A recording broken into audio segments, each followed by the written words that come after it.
What's up, mga ka-lockdown? Kumusta kayo lahat dyan? This is Teacher Vince. Welcome to the very first episode na my TV channel, Teacher Vince at your service. Ngayong araw ito ay tatalakayin natin ang preparasyon ng Department of Education, Division of Talisay City, particular po sa Talisay City National High School. Napagalaman po natin, tiyak po ng ating DepEd Secretary, Leonor Magtulis-Briones, na ang pagsisimula sa klase sa Agosto 24 ay blended learning lamang at walang face-to-face classes na mangyayari. Pakinggan po natin ang pahayag ng ating DepEd Secretary, Leonor Magtulis-Briones. Tama-tama naman ito dahil sang-ayon ito sa ating batas dahil ang batas natin nagsasabi na ang pag-open ng school mag-umpisa anytime between June and August. So, ang napili nating school opening date ay August 24. Pero hindi ibig sabihin physical na, lahat physical na papasok. Kasi may lockdown naman tayo sa iba't ibang mga lugar. Pwedeng virtual, pwede ding physical sa mga lugar na inaalaw ang physical na pagbukas ng eskwelahan. Pero officially, August 24. Tapos matapos naman ang school year by April 30. Pero una sa lahat, ang pinakamalaking konsiderasyon natin dito ay to protect the health and the safety and well-being of learners. Yun ang pinakaunang priority natin. Kaya sumusunod tayo sa payo ng Department of Education at saka sa mga polisiya ng IATF. But at the same time, gusto nating patuloy ang edukasyon. Ang hirap naman kung tigilan natin ang learning process samantalang nandito ang pandemic dahil ang ating mga kabataan kung nasa bahay, kailangang patuloy din ang pag-aaral nila, patuloy din ang pag-acquire nila ng knowledge, pero mas malaki na ang papel ng mga magulang, mga lola at lolo sa pag-learn ng mga bata. At saka napakalaking challenge para sa amin sa Department of Education dahil yung mga bagong pamamaraan sa pagturo na inumpisahan natin wala pang COVID pandemic ay pinabilisan na natin at binibigyan ng emphasis. Kasi mayroon namang tinatawag na flexible learning options. Pwedeng may mga schools na handa na daw sila na magbukas ng online, mag-public o mag-private ng kanilang school lessons. Mayroon ding maraming through the cellphone. Nag-survey kami. Tapos pwede din sa television at saka sa radyo at napansin namin na yung pinakamalaki para sa mga malalayong lugar ay sa radyo. So itong mga pamamaraan sa pagturo, ina-adjust natin. Kapin pa, ako nagbisaya na ako, kasama na din ang mga pagbabago ng ating curriculum. Hindi lamang yung pamamaraan sa pagturo, kundi ang content also ng ating curriculum, ating baguhin. Puspusan po ang paghahanda ng Department of Education para sa nalalapit na pagsisimula ng klase sa Agosto. Nariyan ang isinasagawang webinars upang masubukan ang iba't ibang modalities na hindi gagamit ng face-to-face.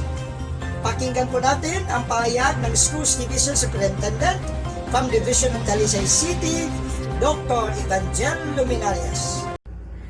Talisay City Division boldly took the challenge that learning should continue amidst COVID-19. Thus, the crafting of the Division Learning Continuity Plan.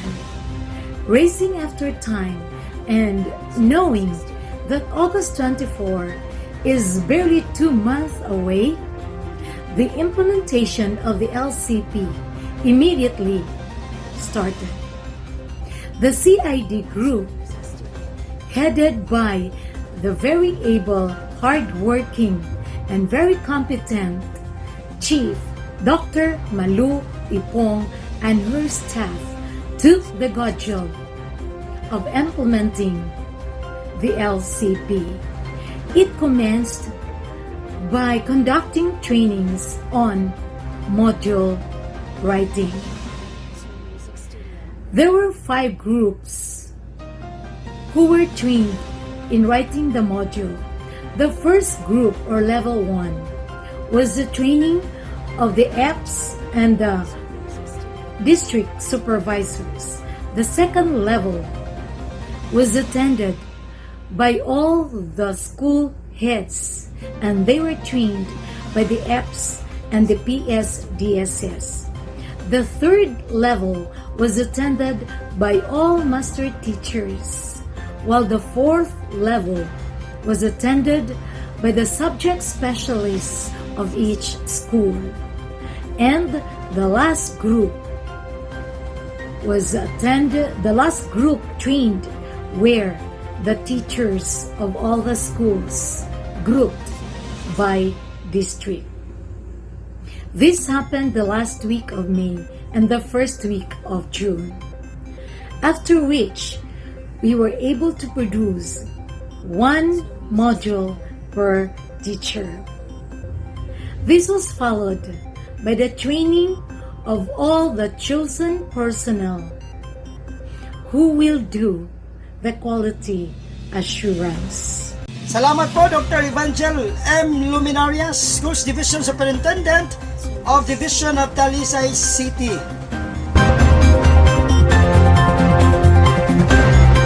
Ngayon po ating pakinggan at saksihan ang mga paghahanda ng Talisay City National High School sa pangunguna po ng ating school principal, Sir Jeffrey L. Ceblero. Pasok! Hi everyone, this is Mr. Jeffrey L. Ceblero, Principal of Talisay City National High School. Welcome to our blended learning presentation.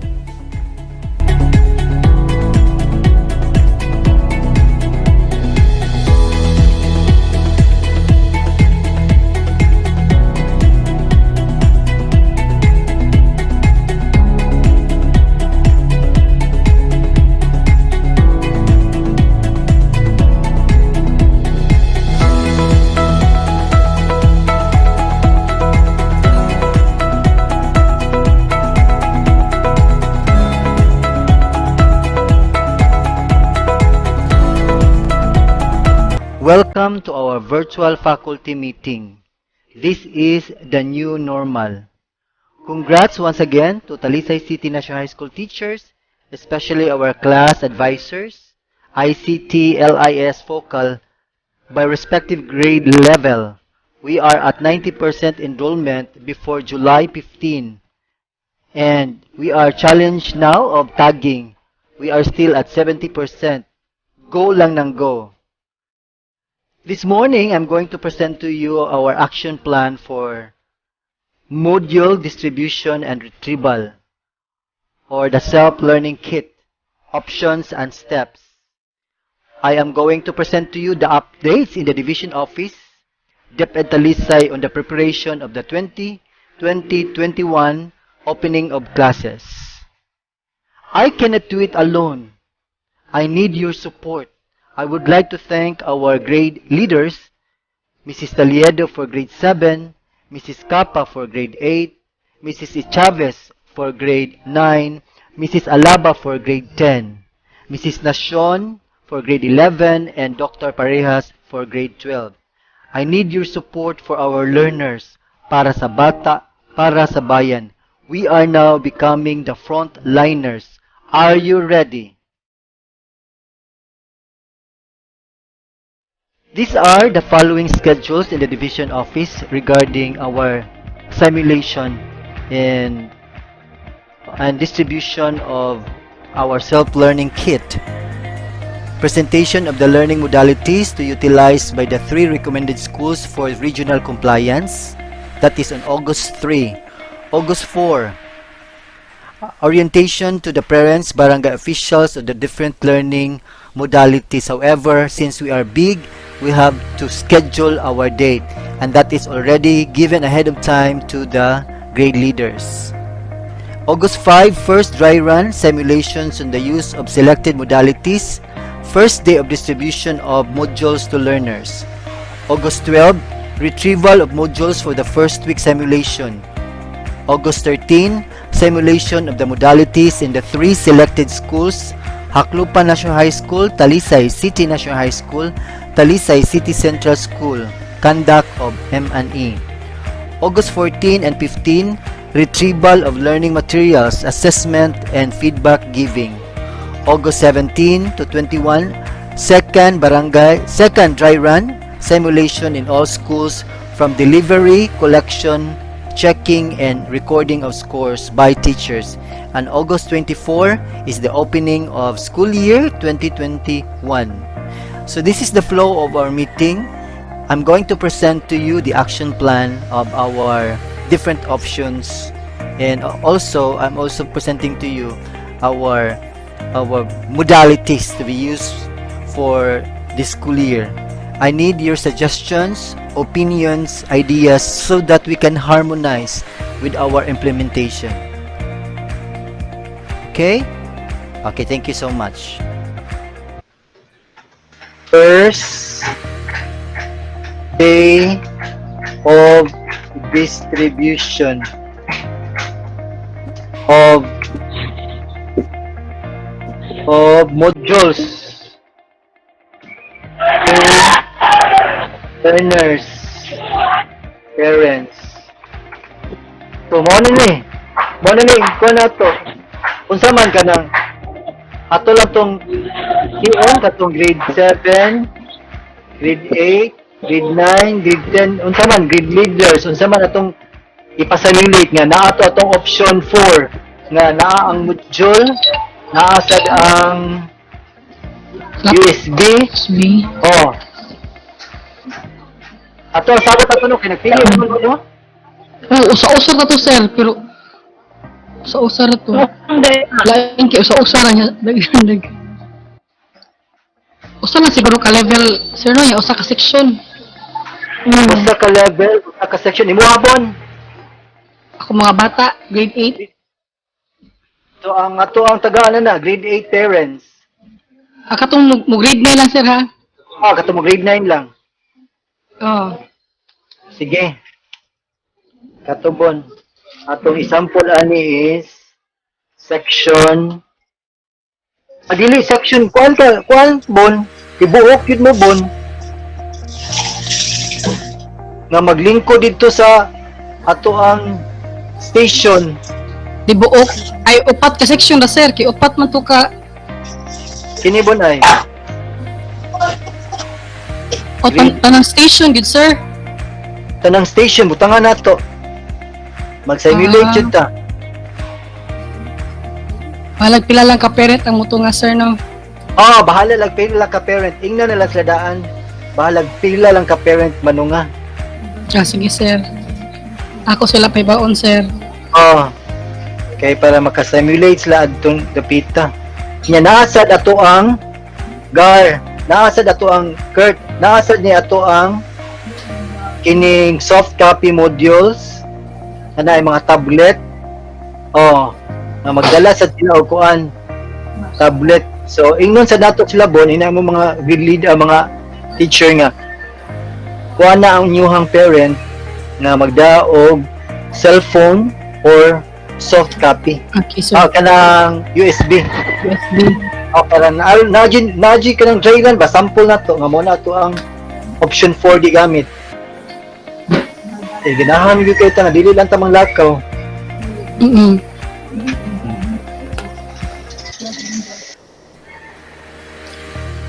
So section grade 8 atong model.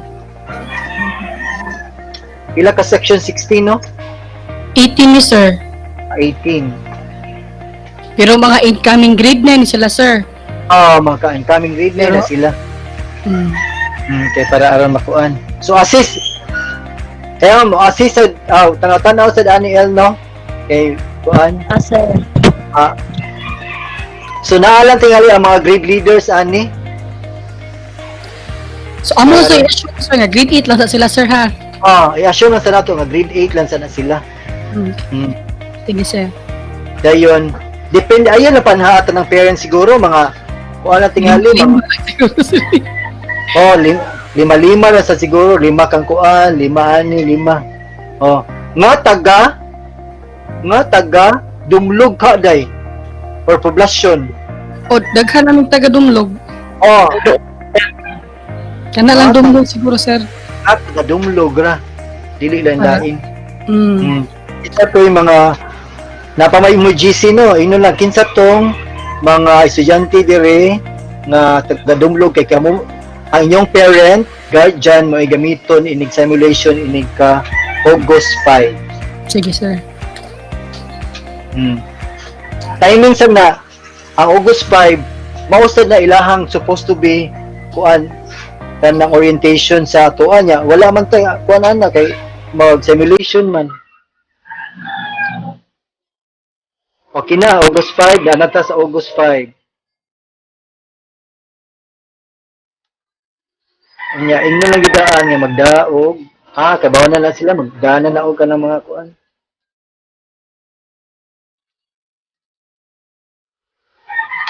Dayon August 12. Assuming na kanang nga week 5, 6, 7, 8, 9, 10, 11 kanang nga week, first week to siya nga module gihatag.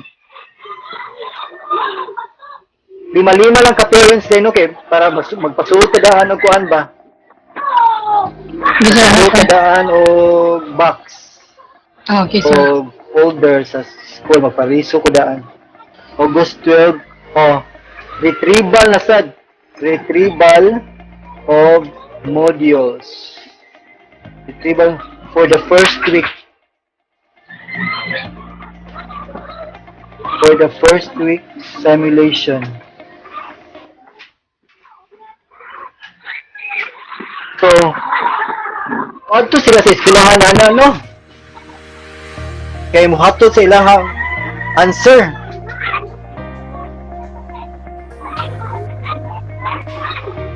Answer sheet na mo kwaon sir. Answer sheet na kwaon. So, ang so mukuha na sad sila. Ari na sad ta sa grade. Ari na sad ta sa grade. Imuha Bren. Grade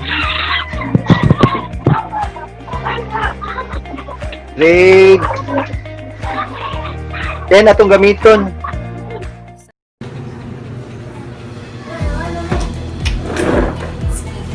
Hi po sa lahat.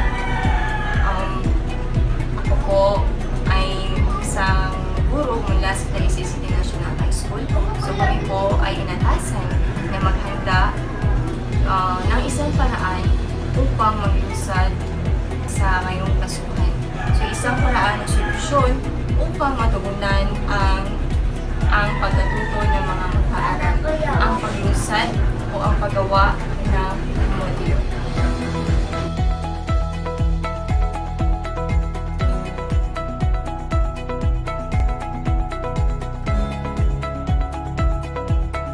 Ito'y ginagawa ay sunod sa atas ng Departamento ng Edukasyon. Ang bawat mga guro ay maghahanda ng mga module bilang isa sa mga solusyon para mapatuloy pa rin ang edukasyon.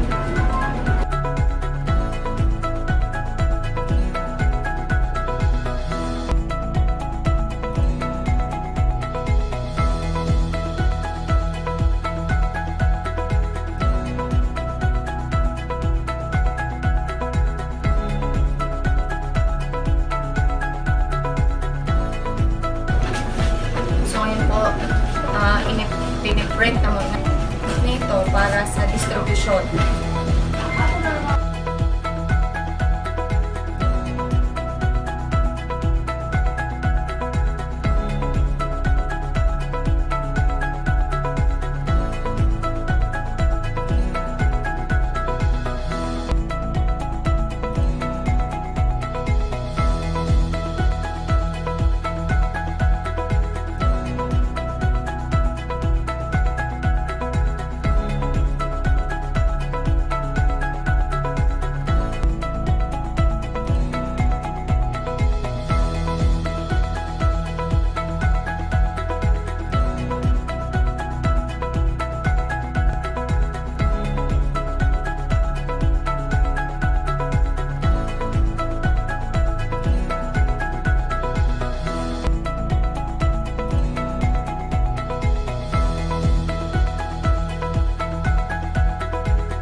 handa na para ipamudmod sa mga mag-aaral sa Talisay National High School.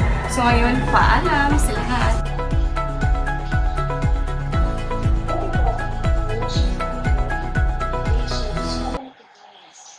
Complaints about not enough money to pay last rents, not enough money to meet the basic needs and wants. This is the existence of what we call scarcity. Scarcity class is the reason why people have to practice economics. What is economics? Economics class is a social science that involves the use of scarce resources. Kaya in fact, nag-ipit ng mga resources to satisfy the unlimited wants. Coconuts are abundant in the Philippines since the plant easily grows in our soil and climate. However, coconuts become scarce when the supply is not sufficient to meet the needs of the people. All the scarcity class, of course, not because it is difficult to gain, but because of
I will discuss to you today the introduction to applied economics.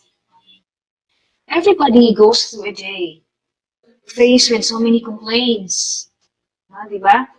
Complains about not enough money to pay one's debts, not enough money to meet the basic needs and wants. This is the existence of what we call scarcity. Scarcity class is the reason why people have to practice economics. Okay, pangutano, what is economics then, ma'am?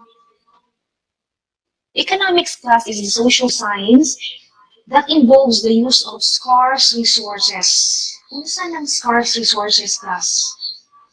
Buti pasabutan na class nagnihit sa mga resources to satisfy the unlimited ones. Now, it is part of human behavior kanang gitawag natin tendency to have as many goods and services as we can.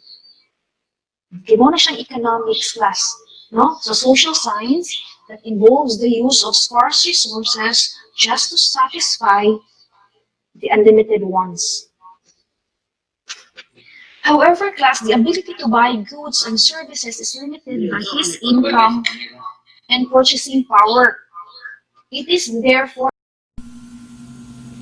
Hello, I'm Teacher Sharon and I'm the only SPED teacher in our school. Just like every year, I prepare for the coming school year. Only this year, it's different because it's done virtually, tanan virtual. So this summer, I called up the parents, not just to know how they were, but also to know if they are still reachable. Okay, maglisod yung tagpangita during enrollment. I have what I call a pre-enrollment scheme where I call parents, students, receiving teachers, and grade leaders, ask them about their experience the previous school year. Mura kong mag-post evaluation ba to prepare for the coming school year. And then after talking to them, I talked to our principal, Mr. Jeffrey Seblero, and present my proposal or request how I would go about and maximize, especially now, so how would go about and maximize the learning modalities and platform for the coming school year. So after talking to the principal and if he agrees or approves my requests, I will then talk to the grade leaders, which I did. So I talked to the grade leaders and then make pre-arranged placement. I am open to suggestions. I get their suggestions also, so we can work all together. So we make a pre-arranged placement for the SPED learners. So the grade leaders will give their suggestions as to who will handle the SPED learners for the coming school year. And then I will relate to them the approved request, although verbal na ang approval by the principal. So I just give the verbally approved request or the ways I would like to work with them during the coming school year. So if also they are agreeable with that, so we push that plan. So now all this planning, this organizing, this pre-arranged minor details, I prefer it, and I do this so all of us, the teachers and I, will be able to work smoothly and will have less to think about when enrollment comes and when class starts, because we will all have a direction already, certain direction already. So I like it that way. So that's my pre-enrollment scheme. So when enrollment comes,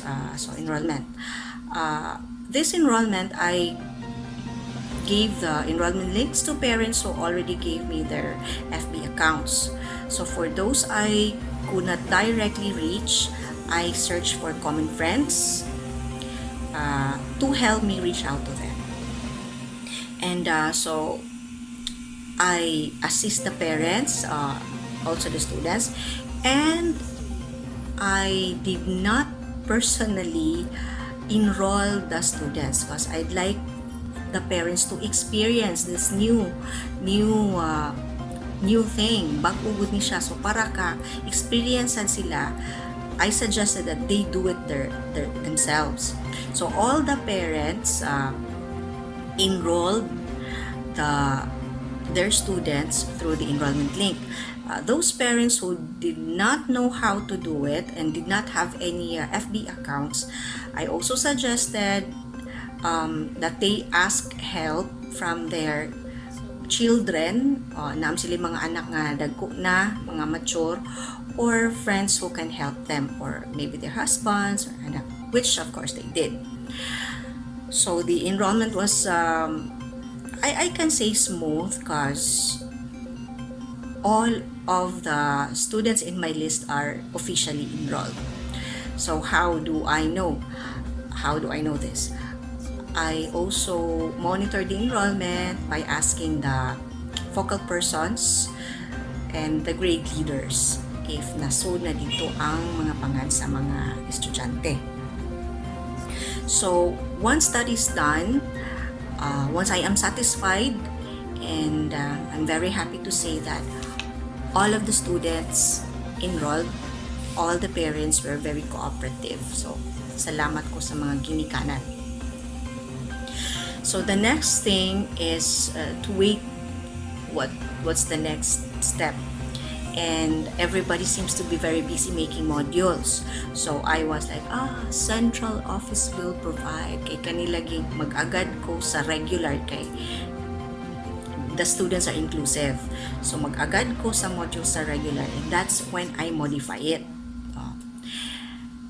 Until our SPED supervisor, Ma'am Cinia Vasquez, sent us samples of modules and ask us if we can try to make our own. So the samples are patterned for kindergarten, so I cannot use it. My students cannot use it kay my students are high school students, so I cannot downgrade the level to kindergarten. So I made my own, gabut-buot ko, wala pa ni na QA, I don't think ma-QA ni. So, buot-buot lang ko buhat. So, this is the module I made. One finished product in TLE. So, akong gibuklet. Why? Because I wanted it that way. I think it's cleaner, limpyo, and presentable. So, it's in booklet form. Now, all the lessons here, all the details here are taken from the K-12 regular curriculum. So I just got the important details, simplified it, important in accordance with the need of the learners that I have. Also, of course, included is butang dyan na diha, dili ni baligya. Panita ma-technical, dili ni baligya. Bisaya gyud kay na.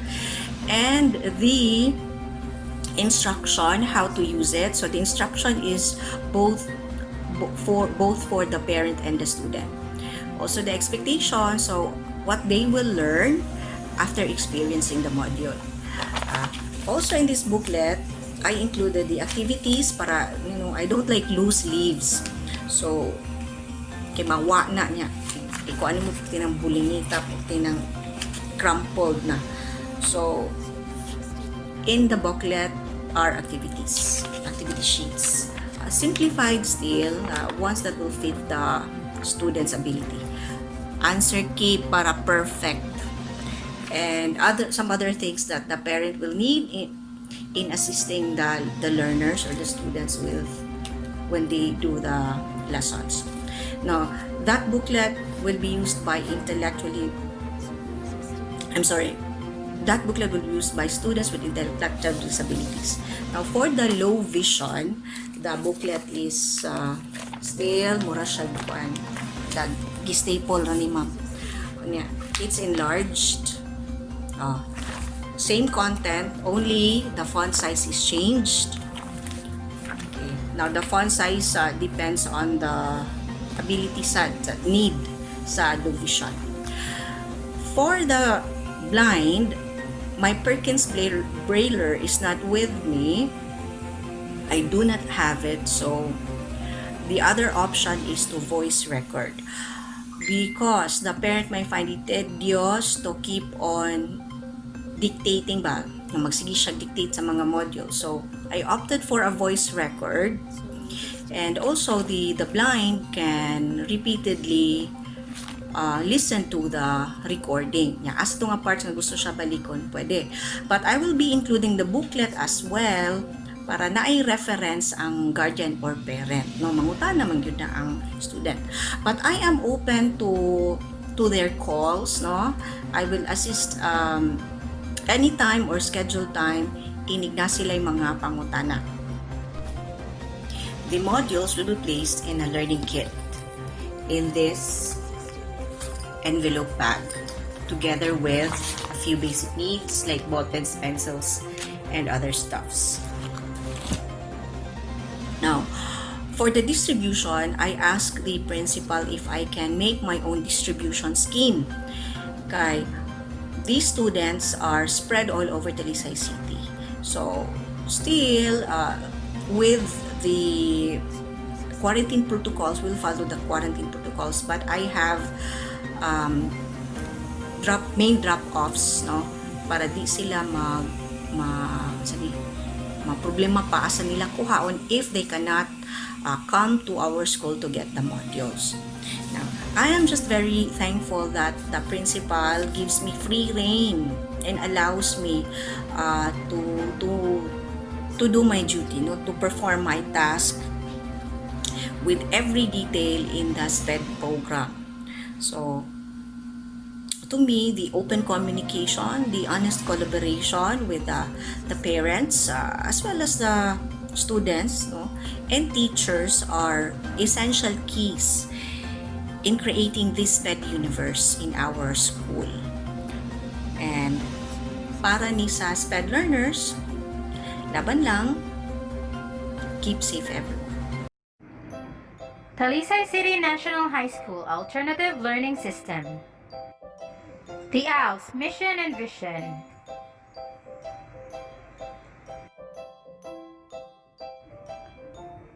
The Alternative Learning System OWLS program is a parallel learning system in the Philippines that provides opportunities for out-of-school youth and adult learners to develop basic and functional literacy skills and to access equivalent pathways to complete basic education. Since every Filipino has a right to free basic education, the government is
the new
ALS program completers.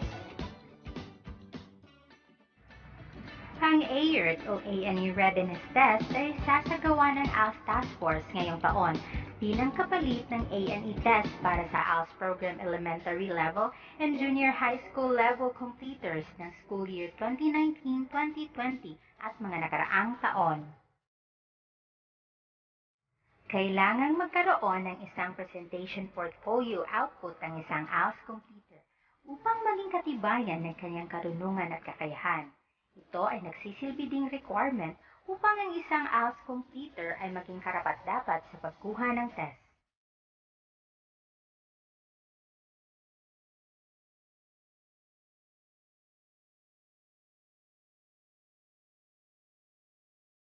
Presenting the Talisay City National High School ALS Mobile Teachers. Hi everyone! We are ALS implementer from Talisay City National High School. And I am Vilma Abiliana. I'm Tana Marie Maniaco, Jeralisa Nolasco sa ALS. At dito nagtatapos ang ating programa. Sa oras na ito hanggang sa muli, ang tabayanan ang 5 minutong pagbabalita.